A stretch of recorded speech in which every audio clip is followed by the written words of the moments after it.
Good afternoon and welcome to this Thursday Thought. Well, it's been sort of a roller coaster couple of days for me this week. Yesterday, the wife and I went to the Kansas State Fair in Hutchinson and we took in the sights, both traditional and some new. And it was also band day there at the fair, and there were several high school and middle school bands that were there. They marched into the fairgrounds. We got to see some of them do that. And then they went to the free entertainment arena and they each played a couple of numbers before the kids were dismissed to enjoy the fair for the time that they had there. Two of our grandkids were in their high school band, so we got to see them there and got to see them perform as well.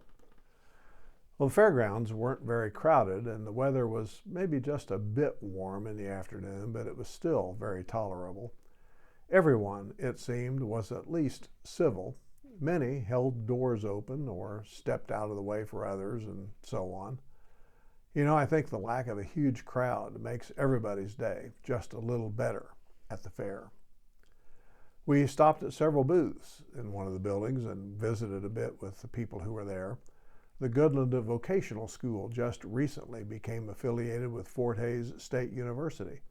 And we visited with the woman there about that, as we had lived in Goodland for some years. And also, my wife had gone through that same affiliation thing when WSU Tech became affiliated with WSU a few years back. We stopped at a booth where there was a company whose owner we knew from the time our older son was in elementary school, and the owner of that company was in his class at school. Now, that owner wasn't there, but we still had a good visit with those who were there representing the company. We stopped at the Heston College booth, and we found out there that the traditionally two-year college is now offering bachelor's degrees as a four-year institution.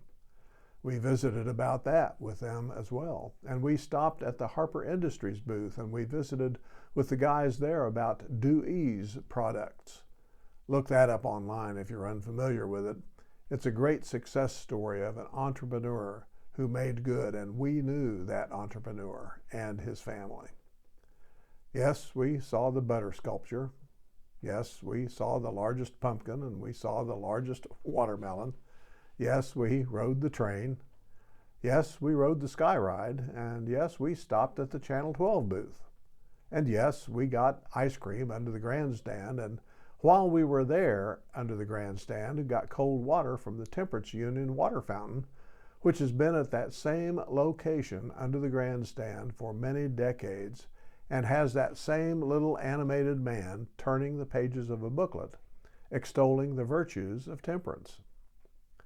Well, we didn't get to the Midway except just going through it. We didn't get to the giant slide or the old mill, but we did get to the food court where the wife got her traditional chicken and noodles and I got my traditional catfish. We heard a ventriloquist give his shtick in a program, and we wandered through the various buildings. We got a funnel cake, we got fried cheese curds, lots and lots of water. Then today, work has been just a little different. Today began with a meeting of a young Spanish couple who had two small children, whose electric service had been shut off yesterday. They didn't speak English. A good friend of mine who works for the health department to help find services for people that they could access to meet their needs, she came in with them, and because she's bilingual, she was able to interpret. He works as a day laborer, finding daily work wherever he can. She's a stay-at-home mom. Mainly because of the small kids, we gave enough to the electric company that they got their power turned back on today. Now, I don't know how the future is going to go for them, but at least for now, the kids have electric service and the parents have one less thing to worry about. A short time after that was done, I got a call from a woman staying at a motel with her two teen children, a girl and a boy. She was divorced from her abusive husband some months ago. She's 6 months pregnant. She'd been staying in the motel with her kids off and on for the past several months. She applied for a housing voucher months ago and just now was informed that she could go pick it up tomorrow, and she also has a house that she can move into right away once she actually receives that voucher. She has no transportation. Her kids attend West High School. She works at McDonald's just up the street from the motel. She's generally makes enough each week from her job to pay for a week of motel, and she has a little bit left over.